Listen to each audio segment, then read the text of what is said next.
Hey everyone, this is Seth, keeping it real. Hope your day is going really well. It is a beautiful day in Austin, Texas.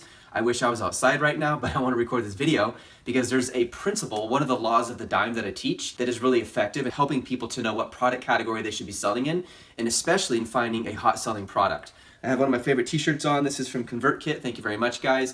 Teach everything you know, and I believe that with all my heart, and so that's exactly what I'm doing here is I'm going to teach you what I know to help you to get better. So here we go. This law of the dime is really important. It's called the law of the niches. The law of the niches. And the key is, how far down should I niche in order to find a product that I want to sell on Amazon or eBay or through e-commerce? And there's a principle that's super effective. And if you understand this principle, it increases your chance of selling a whole lot. So I'm going to show you exactly how to do that. So the first thing I want you to notice is with every product you have what is called demand. There's always demand. And we'll call that this right here, demand going up. And we can go anywhere from a 1 all the way to a 10. So the higher the demand, the further up we are here. Then you also have the competition. And we'll say the competition goes this way. So the more competition you have, the further you go this way. So there's a 10 here and there's a 1 here. Now, most products on average are going to go this direction. The higher the demand, the higher the competition. And of course, the perfect place to be is right there, where it's high demand, low competition. And the worst place to be is right here, where it's high competition, low demand. So as much as possible, we want to bring this, this way towards higher demand, lower competition. Now, how do you move that needle? How do you know when you've gone too far? Your demand is super high, which is great, but your competition is too great. And therefore, it's overly saturated and it's really hard to rank. And there's certain categories and products that are very challenging to rank in for that very reason. On the other hand of that spectrum, on the other end, how do you know what niches should you be in where the competition is lower but the demand is still high? Because if you get into a niche where the competition is lower, the demand can still be super difficult. So I'm going to show you how to do that. So here we go. So let's just pretend we're selling in the music recording category. So I'm going to write it up here, music recording. Now this is a very broad category. In fact, it is a subcategory of another category. But how do we sell in that category? The problem with that category is on the demand side, it's going to be extremely difficult. The demand is super high, which is great, but the competition is also super high, and that's what's going to make it difficult. So it's going to be way, way, way over here. So what you want to do is find a subcategory to that. So let's just say we decide instead of selling something in that category, we're going to drop down to headphones. Now we're getting a little more specific. We're not just selling music recording stuff, we're selling headphones. Now headphones, the demand might be, let's say, down to an 8, but the competition is still going to be an 8. So we're still right here in this middle point. The demand is still high, that's great, but the competition is still too intense. So what we need to do now is go down to an even subcategory to that. And let's say it's wireless headphones. So now we're in a subcategory of headphones. We're now in wireless headphones. Wireless headphones is a subcategory of headphones. So again, the demand's gone down. Let's see, we're now down to a 7, but the nice thing is the competition is down to a 7. The idea is you want to keep on niching down until the competition is not too great, but the demand is still high. And the better you can find a high demand, low competition product, that's an indication most of the time that it's a rising product. And if you get in early, you could be part of that wave and get there. Let me give you another example. Let's just go completely different on here. And let's say instead of selling that, let's pick a really random category. Let's say we're selling costumes. Okay, so I'm going to come up here and let's say you want to sell a whole costume set.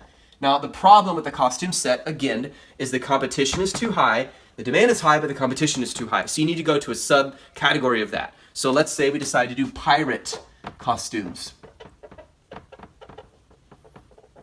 Okay, now the demand is a little bit lower. Let's say it's a 7, and the competition is lower, which is good.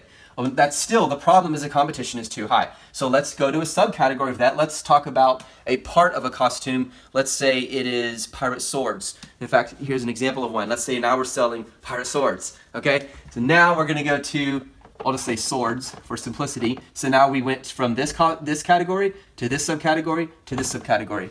So now, again, of course, our demand is going to be lower. Anytime you go to a sub-niche of a niche, the demand goes down, but the competition goes down. You see that?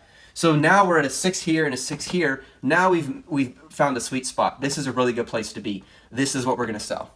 Because if we were trying to sell costumes, the demand's high, but the competition's too great. It's going to take too much time and money to promote the product. Same thing with pirate costumes. Swords is great. What if someone said, wait a minute, we don't need to stop there. What if we went with sword handles or the hilt? What if we just sold this part, or maybe a jewel that goes inside the handle itself? Now that would be pretty cool, wouldn't it? So let's pretend we did that. Let's just say we did the hilt of the sword. All right, so now our competition is way down. It's like to a 4. That's really good. But you know what the problem is? So is the demand to a 4. And this area right here is not enough demand. Now, yeah, it's easy to get in, get recognized, and get on the first page. But the problem is the demand is not high enough. So the whole idea is this. You want to start with a category and keep niching down, going to a subcategory of the previous category until the competition is lower, but the demand is still high. And if you get too low, then the competition is going to be nice, but the demand is not high enough to justify it. That is how you sell a product. That's how you find the right subcategory of a product to sell in.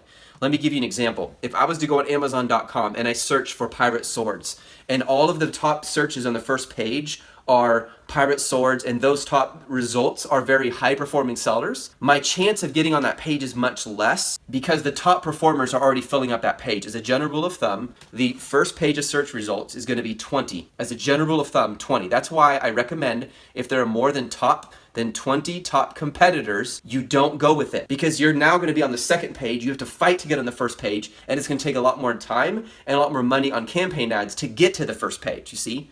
So that's why 20 is a general rule of thumb I go by. Therefore, you need to make sure that there are not more than 20 top high-end competitors in a category if you're trying to break into this category. Now, if you're already in the category and doing well, you have a foot in, that's great. That's a huge advantage and you should be fine. But it's still going to take you some time to rank for a particular product. But just make sure you don't have more than 20 high-end competitors. As a general rule of thumb, and that's for this, guys, the competitors. Now, as a general rule of thumb for the demand, you need to understand that there are 2 kinds of keywords.